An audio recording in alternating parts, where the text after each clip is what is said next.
man. If you look at the cost of just any inventory home or most homes being built or under construction versus the model home, you're looking at it could be from 100,000 to 400,000 or 500,000 depending on the price point of these homes. I'm talking $500,000 home. You could end up adding another $300,000 in options at least in some of these builders. It's crazy for their model home, specifically for their model home. Right. I mean, it's easily, I've seen the model home. So I've seen this where, like, let's say the median price for development is like 450, and you go to the model home, and the model home's easily a $650,000 house. Well, that's the thing. You have to ask them, right? Say, how much would it cost for me to be able to deck out my home exactly like this? And they don't like that question. And, they might like this question. Yeah. But, especially if you have the cash to be able to pay for it. But then you have to think, would it cost you that much to make those same changes? And how many of those are actually going to appreciate the value of your home or enhance your quality of life? Like trim, for example, a little door trim. That could be $4,000 to add an inch of trim around the bottom of your baseboards. And it's like, if I already have 4 inches, do I need 5? What do you think is the one thing that buyers should buy on a home is that's an upgrade that they don't? Oh, I love that. Man, I love that question. Good question. What I always consult my buyers with is we look at what's structural versus what is something that can be changed later at an adjustable cost, right? So an example is flooring. That one's a tough one, but let's go to patio. You can't add a patio as easily later for less than the builder is going to do it. Right. Often. Same thing with like a third car garage. If you're starting to affect the structure of the home, bay windows, those sorts of things, that's something you really want to consider prior to making that commitment. But a lot of these things inside, the paint colors and trim and tile and all that, who cares? You can do that at any time. So one thing I think, this is a maintenance thing that I think most buyers, if you're buying and building, most builders don't offer as a standard that you have to absolutely eat the cost and add it, is gutters. Why builders do not make that a standard is beyond me. They might do. They used to. A lot of them used to offer that as a standard. You don't even have a choice. Well, come on. How many times do you go to like a 2005 home around Austin? No gutters. All the time. Gosh. So you want to know why the foundation's all crackled up, and they're like, "Well, why is that?" Yeah, why is the foundation so bad? So that's one thing.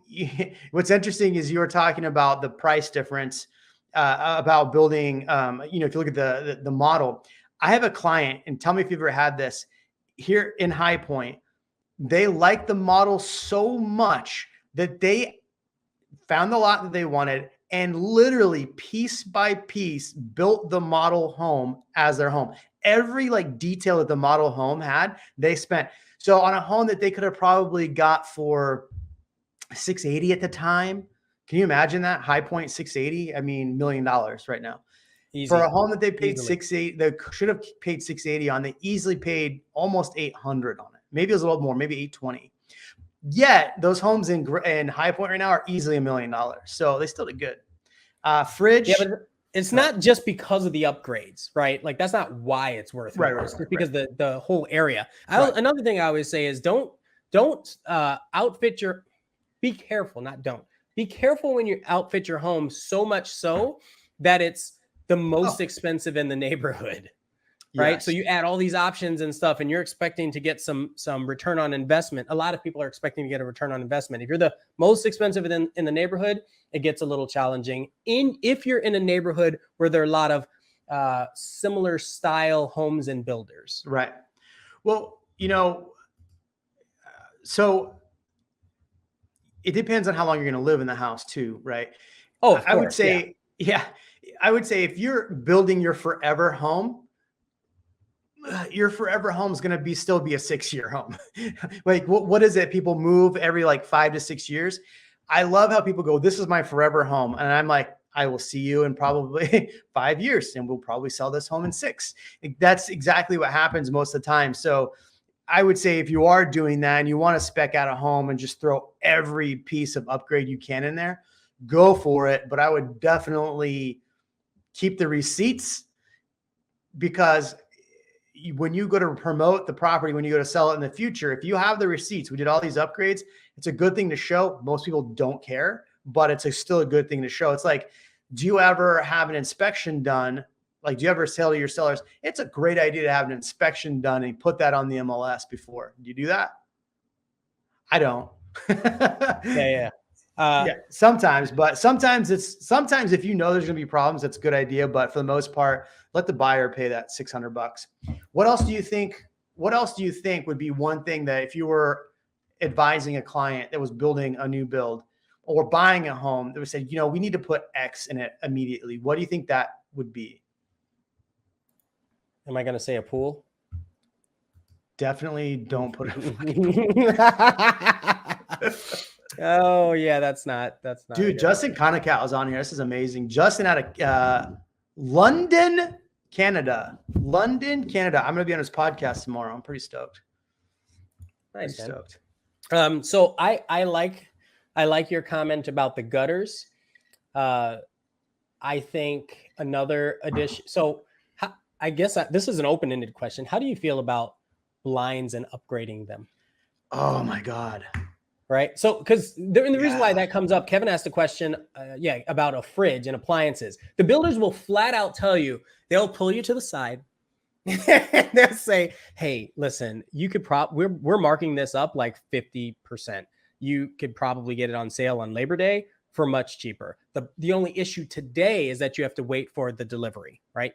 And you can't just go in and replace all appliances. But if you're doing an outdoor kitchen, outdoor patio set with a kitchenette, or if you're getting special, commercial size fridges and stuff, that sort of thing, and the builder's covering the cost, that's going to cost you a lot more than if you were to just do it yourself later.